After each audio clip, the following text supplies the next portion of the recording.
a construção de novas refinarias de petróleo no país é uma prioridade. Já o novo presidente do Conselho de Administração da Sonangol, Carlos Saturnino Oliveira, considera que, criado pelo Presidente da República, já tem definidas as novas regras de atuação do negócio de petróleo e gás ao longo prazo em Angola. Carlos Saturnino, que apelou à humildade, rigor, dedicação e flexibilidade na tomada de decisão, diz que se abre uma nova etapa na organização da Sonangol. Para análise deste e outros temas, como anunciámos antes do intervalo, tenho comigo o Dr. Vicente Pinto de Andrade. Boa noite, bem-vindo. E também o Dr. Alcides Sacala. Boa noite, bem-vindos. Muito obrigado. Como sabemos, esteve na base da decisão do Presidente da República um relatório que foi elaborado pela Comissão Multissetorial que esteve a avaliar o setor petrolífero e que chegou à conclusão que este setor encontra-se em estado de quase paralisia. Um dia depois da sua exoneração, Isabel dos Santos também emitiu um comunicado no qual apresentou resultados positivos da sua gestão. Uma questão que não se quer calar, esta exoneração, esta alteração de conselhos de administração era necessária? Vamos começar pelo Dr. Alcides Sacala. Boa noite. Boa noite. Eu penso que estas exonerações eram esperadas. Acredito que o Sr. Presidente está a procurar criar a sua equipe, a equipe da sua confiança para o início do seu mandato. Portanto, ninguém se surpreende com estas exonerações disto, há muita informação que está a correr sobre estas matérias, mas nós pensamos que é um processo normal que se faz.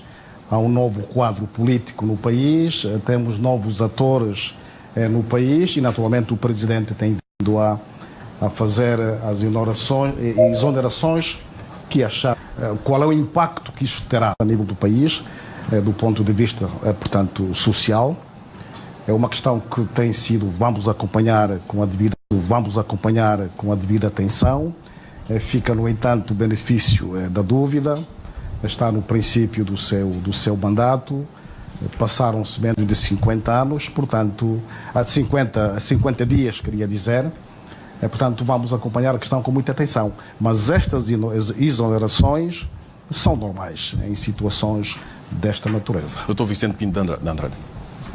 Bem, eu pessoalmente conheço a Sonangol. Eu fui diretor do plano da Sonangol nos anos 80, fim dos anos 80, meados dos anos 80, e tenho trabalhado do ponto de vista da investigação em áreas ligadas aos petróleos, recursos naturais, e acho que nos últimos anos houve uma grande alteração naquilo que era a estratégia de desenvolvimento da Sonangol.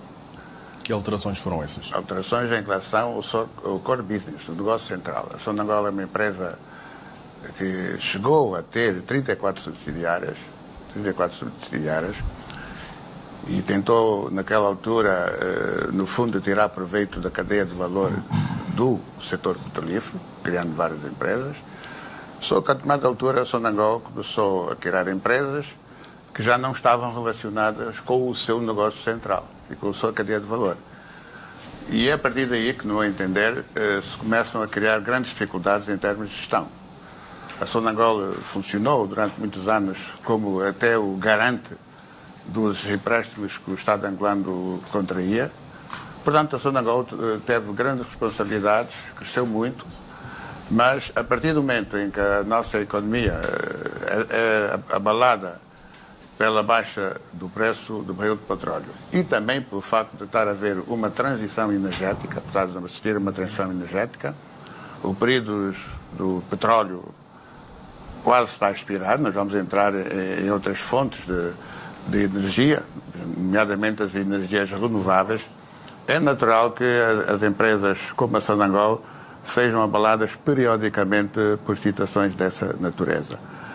E, além disso, o Presidente João Lourenço está numa trajetória de renovação, não só das práticas, mas também da renovação das pessoas, E é natural que queira fazer-se rodear de pessoas que possam imprimir um outro dinamismo, e esse dinamismo pode ser transmitido pela equipa que está. Eu conheço a maior parte dos atuais membros que foram nomeados. O Dr. Carlos Menino até foi meu colega na universidade e fomos colegas da Sonangol.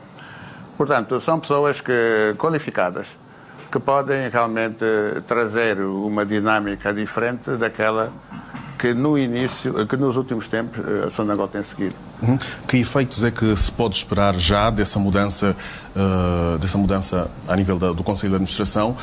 Que efeitos internos e externos se podem esperar? Bem, no meu entender, eu acho que a Sonangol deverá reduzir o seu papel àquilo que é a cadeia de valor do setor petrolífero e não agir em áreas que não dizem respeito ao setor petrolífero. A Sonangol até teve habitação, uma série de coisas, as atividades que são exteriores.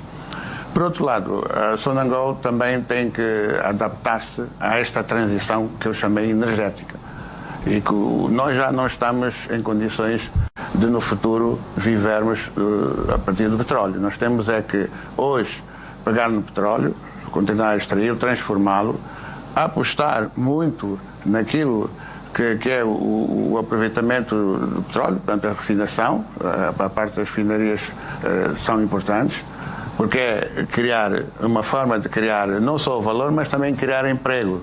Por exemplo, o setor petrolífero pode e deve, no meu entender, assentar na cadeia de valor do setor petrolífero, criar empresas e criar emprego.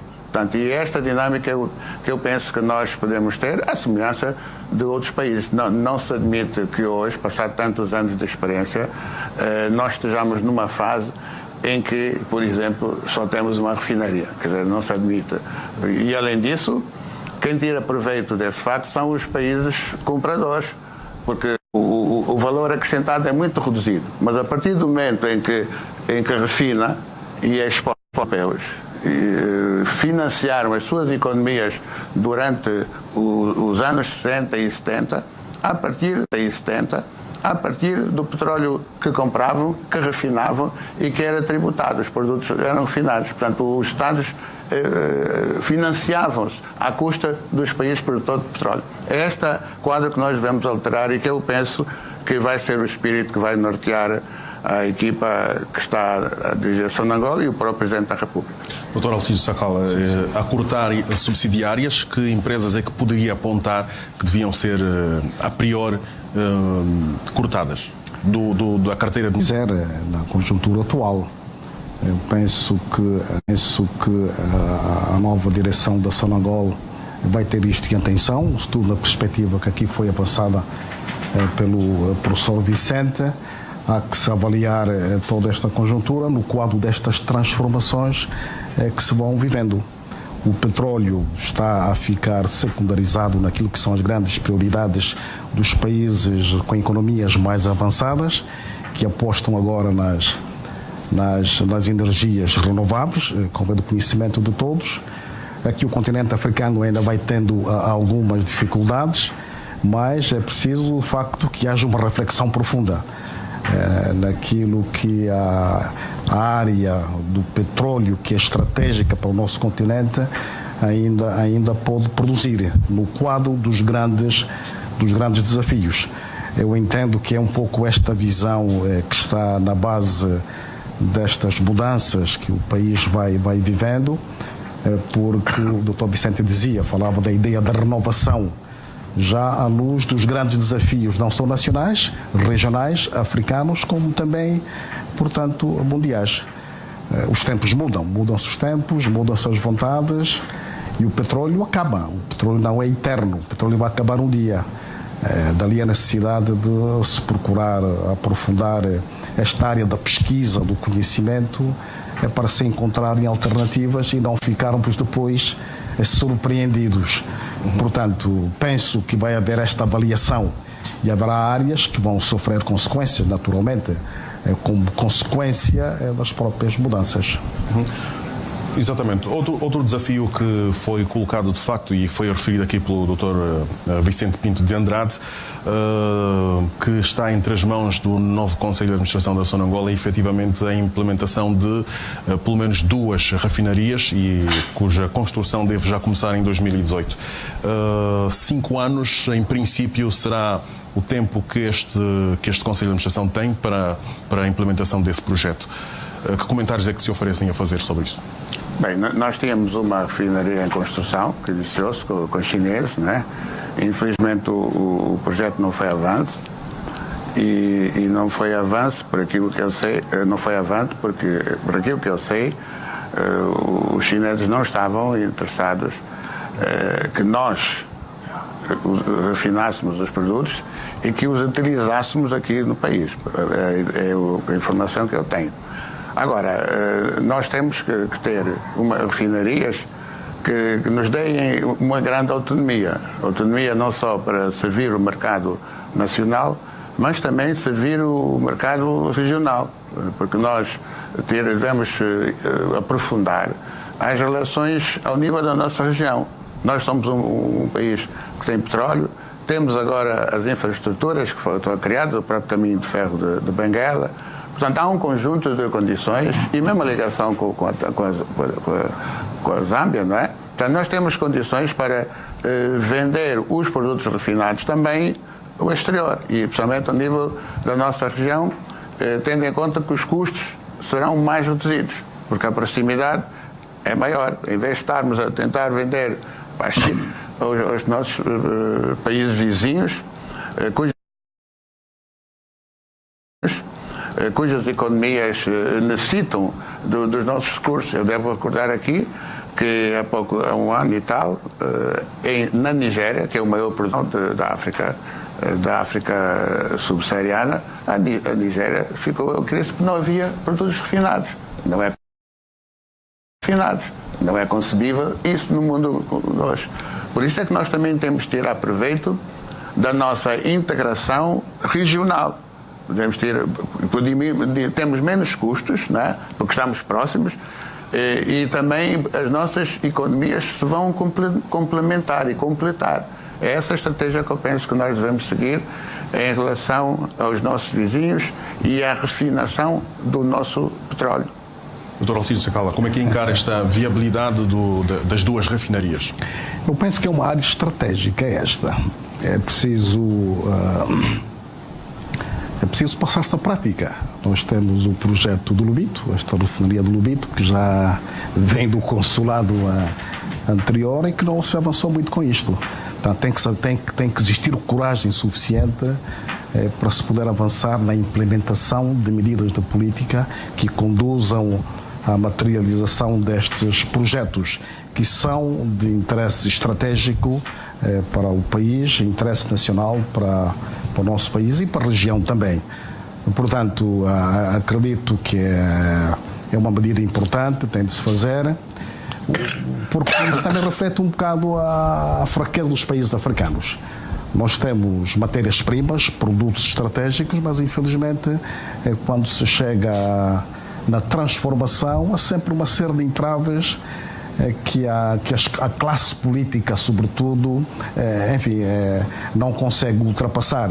E ficamos nesta dependência quase permanente. Portanto, é preciso alguma coragem para romper com esta situação e poder-se criar um contexto novo em que as populações tirem, de facto, vantagens dos produtos refinados aqui no país.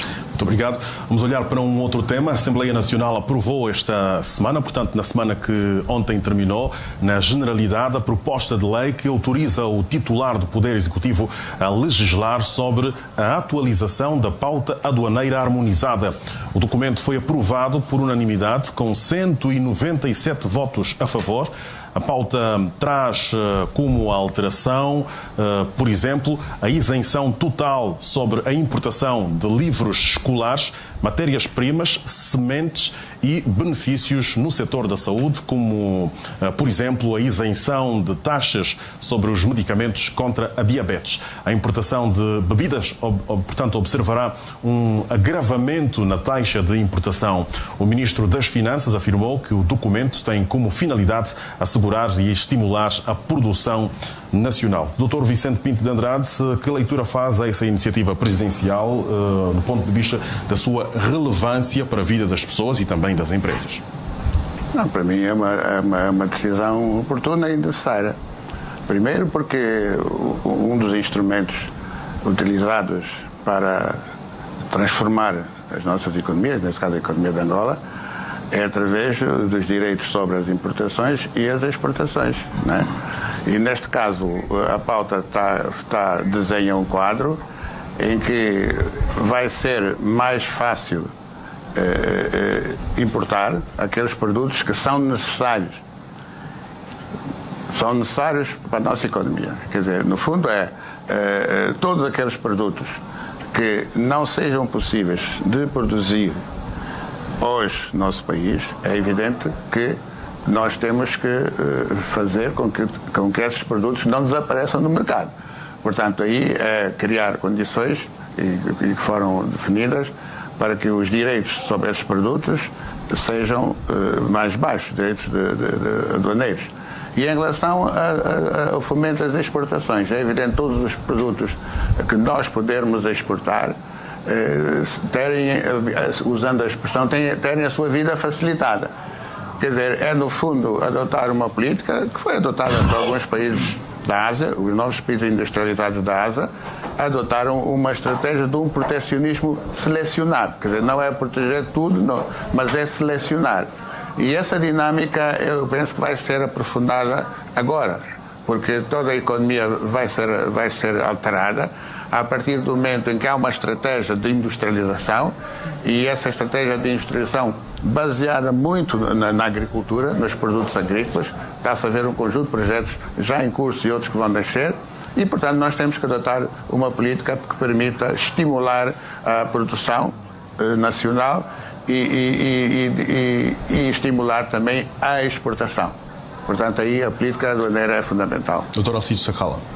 Eu penso que sim, ela é importante, por isso foi votada por unanimidade. Houve um debate que foi profundo, um debate, enfim, que abordou um conjunto de situações relativamente a esta pauta, e o voto por unanimidade reflete, de facto, a importância que se dá a esta lei que foi agora aprovada.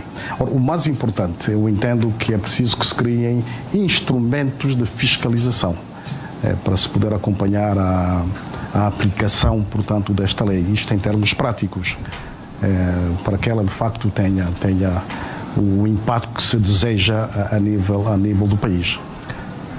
Muito obrigado. Está detido desde sexta-feira o Diretor Nacional do Tesouro, Edson Augusto dos Santos Vaz. Este alto responsável do Ministério das Finanças é suspeito da prática de ilícitos criminais no exercício das suas funções. O Ministério das Finanças já veio confirmar o sucedido e diz que vai colaborar com as autoridades para que o caso seja esclarecido em pleno. O Ministério diz ainda em comunicado que, neste momento, está focado e completamente comprometido nas exigentes tarefas de gestão das finanças públicas, nomeadamente no âmbito do Plano Intercalar de outubro de 2017 a março de 2018, de medidas também de políticas e ações para a melhoria da situação económica e social do país, da preparação do Orçamento Geral do Estado de 2018 e da transformação profunda do modelo económico do país que se perspectiva para a atual legislatura. Mais uma vez vou começar pelo Dr. Vicente Pinto de Andrade, mantendo constante o princípio da presunção de inocência.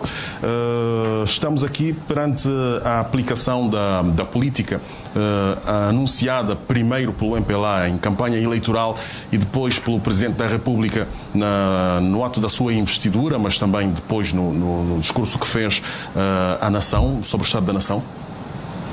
Bem, eu não vou me concentrar num caso concreto, né? Porque não, acho que são os tribunais e a avaliação, os órgãos competentes é que podem depois mostrar, confirmar se houve ilícitos ou não. Mas eu afirmo ao princípio. O princípio que é que ninguém está impune. Não há impunidade em relação a práticas ilícitas. E eu penso que o facto de, neste momento, estarem a acontecer factos dessa natureza, quer dizer, a Justiça e os órgãos competentes estarem por cima dessas situações, mostra que o que foi dito em campanha é mesmo para cumprir. E isso é importante não só para nós, para o melhor funcionamento da nossa economia, mas também para criar uma imagem ao exterior que o compromisso que foi assumido durante a campanha pelo Presidente da República é um compromisso que está a ser realizado, está a ser concretizado. E isso cria condições muito melhores da atratividade do investimento estrangeiro, também do próprio investimento nacional, porque as pessoas passam a sofrer menos aquilo que tem sido uma prática continuada do nosso país e, portanto, cria um ambiente de negócios muito mais favorável ao nosso país. Portanto, eu penso que esses factos têm que realmente ser investigados, estudados e quem tiver culpado, naturalmente, que os tribunais decidirão. Mas eu penso que esta linha, esta orientação é fundamental, não só em termos internos, mas também em termos externos. Dr. Alcides, que leitura faz desse facto? Eu penso que o diretor é um peixe miúdo, há que subir um pouco mais agora com estas iniciativas, em nome da transparência. Há muita informação que vai surgindo agora, penso que deve estar a acompanhar. Há este Paradise Papers, por exemplo, que traz muita informação sobre esta forma de gestão que o nosso país teve, enfim, nestes últimos anos. Portanto, isto compete agora aos órgãos judiciais tomarem as medidas que se acharem as mais apropriadas, portanto, em termos de transparência. Nós, durante muitos anos, fomos insistindo para a necessidade da transparência, o combate à corrupção, enfim, aqui um conjunto de princípios que é preciso implementar. E creio que existe neste momento esta vontade nacional de podermos avançar, enfim, portanto, com iniciativas que conduzam efetivamente à boa gestão, portanto, dos recursos do nosso país. Aqui o senhor diretor é um peixe miúdo, como eu dizia, mas há que ter a coragem de se continuar, portanto, com estas investigações, tudo em nome da transparência. Uma outra nota que marcou os últimos 7 dias foi o facto de haver já a disponibilidade de combustível para as sementeiras. A partir da refinaria de Luanda foram montados 2 postos de abastecimento com capacidade de 60 metros cúbicos por hora, o equivalente a 60 toneladas. O carregamento começou esta sexta-feira e vai assim, portanto, desafogar a grave crise de combustível que muitas fábricas enfrentavam há vários meses. A questão que se coloca sobre esta situação, que impacto é que esperam que esse retorno do combustível às fábricas possa ter no setor da construção civil? Em primeiro lugar, eu gostaria de acentuar um aspecto, que é, de repente, parece que o país está a nu, quer dizer, de repente as pessoas já percebem que há um conjunto de erros, de práticas que eram evitáveis e que são evitáveis e estão condenáveis. Portanto, essas práticas levavam também a um egoísmo ao nível do próprio setor. Não é concebível que práticas são essas, doutor? Não, tem outras cimenteiras e o cimento é fundamental para a construção. Nenhuma economia pode dispensar o cimento e há dificuldades em umas fábricas trabalharem por falta de combustível, quer dizer, aí há falhas não só em termos de cooperação, porque nós temos que criar um espírito de cooperação, de entreajuda, entre a própria economia. Não pode haver aquilo que se poderia chamar o egoísmo económico, cada um a querer puxar a brasa para a sua sardinha. E não é concebível que a própria economia, e não só a construção civil, mas o resto, se ressinta de práticas dessa natureza. Por isso é que eu penso que foi bom as iniciativas terem sido tomadas com vista a que haja um fornecimento de combustível e outros. Eu acredito que uma boa parte das falhas das nossas empresas é devida a esta falta de articulação. Quer dizer, é preciso conjugar esforços, é preciso ver de uma forma articulada os interesses do país e não de uma forma egoísta, como me parece ter sido essa que aconteceu. Dr. Alcides Sacala. Terá de facto um impacto positivo. O cimento está muito caro hoje. Para quem anda um pouco pelo interior do país, como nós fazemos, há de facto muita dificuldade que as populações têm para fazer, enfim, as suas obras. Portanto, se o cimento baixa, acredito que isto vai incentivar as pessoas a terminarem com as suas obras. É preciso não se esquecer que a nossa população, nós temos uma população maioritariamente sem recursos, que vive dificuldades imensas e com salários de miséria, como poderá imaginar. E o preço do saco de cimento, como está hoje no mercado, é de facto uma dificuldade enorme. Esta medida acredito que vai ajudar a baixar o preço do cimento e as pessoas poderão, enfim, retomar as suas atividades normalmente.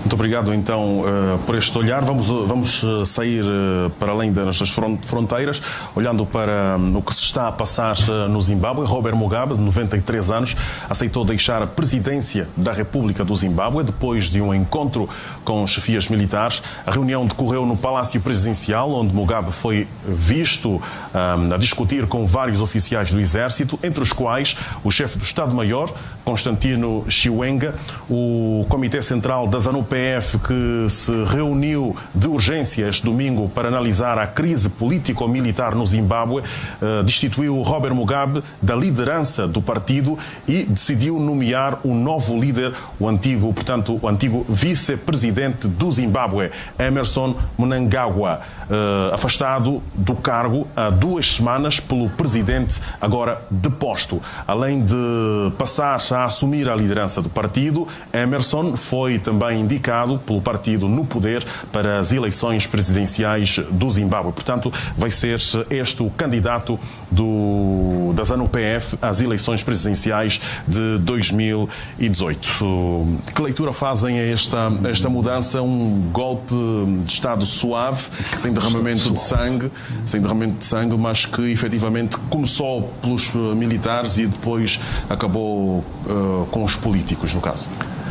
Bem, em primeiro lugar, gostaria de assinalar um dado que é pessoal. Eu conheço bem o Zimbábue, estive lá várias vezes e tive, precisamente naquele período em que se via que as coisas não iriam correr bem, isso ainda nos anos 80, pouco depois do fim do regime de Ian Smith, e via, era um país com uma economia poderosa, sólida, mesmo nos momentos mais difíceis, as pessoas de trabalho, organizadas, disciplina. Portanto, o Zimbábue tinha uma imagem de um país organizado, além do peso económico que tinha.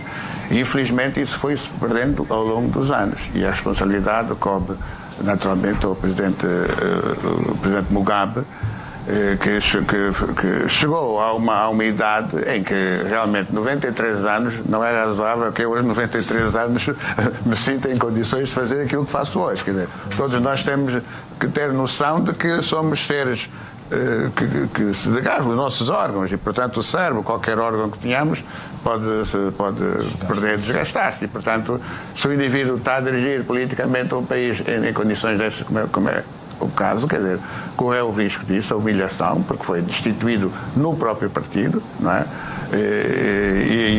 Eu quando vim para aqui, pensava que havia um limite para amanhã, não é? Exato, eram 24 horas. Amanhã vai ter que dar resposta para deixar o próprio Estado, a presidência. O partido já foi afastado, ele e a esposa. Portanto, são cenas muito tristes. A única coisa que fica é realmente não ter havido banho de sangue, não ter havido violência. Quer dizer, pelo menos que eu saiba até agora, não houve sinais de violência e esse processo de transição está a ser feito de uma forma política.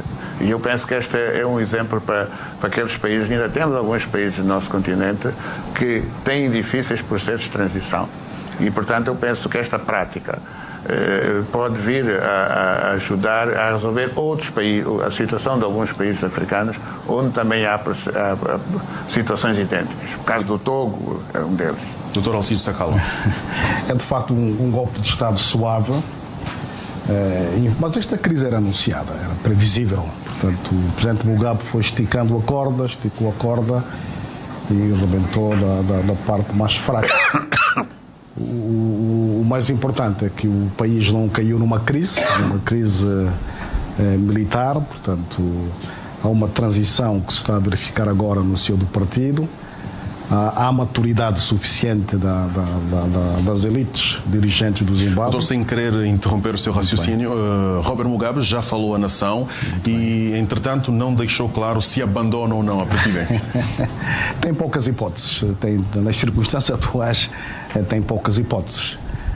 Portanto, o que se espera é que haja, de facto, ponderação. Ponderação para que haja uma transição que traga para o Zimbábue, enfim, os fundamentos essenciais para que o debate sobre a democratização continue. É um país importante na região, teve uma economia importante também nesta nossa região e penso que vai começar agora uma nova etapa, vai começar uma nova fase. Fica como referência para o continente africano que é preciso saber entrar e sair. O Mugabe quis esticar a corda e acabou, nestas circunstâncias, humilhado. Uma situação que ele poderia muito bem ter evitado, porque aos 93 anos, como dizia o Vicente, é muito mais complicado dirigir um país com a idade avançada, como era a sua, e via-se efetivamente a sua participação em conferências internacionais, em como é que se comportava, etc. Portanto, já não estava dentro das suas capacidades normais, portanto, e acabou por opção mesmo sua, devia ter sabido sair, portanto, atempadamente. Uma nota aqui, Grace Mugabe também foi destituída da liderança da Liga Feminina da ZANU-PF, segundo decisão do Comitê Central deste partido, partido no poder no Zimbábue. Muito obrigado por terem estado connosco neste telejornal. Contamos tê-los em próximas ocasiões e tenham uma boa noite. Obrigado. Muito obrigado.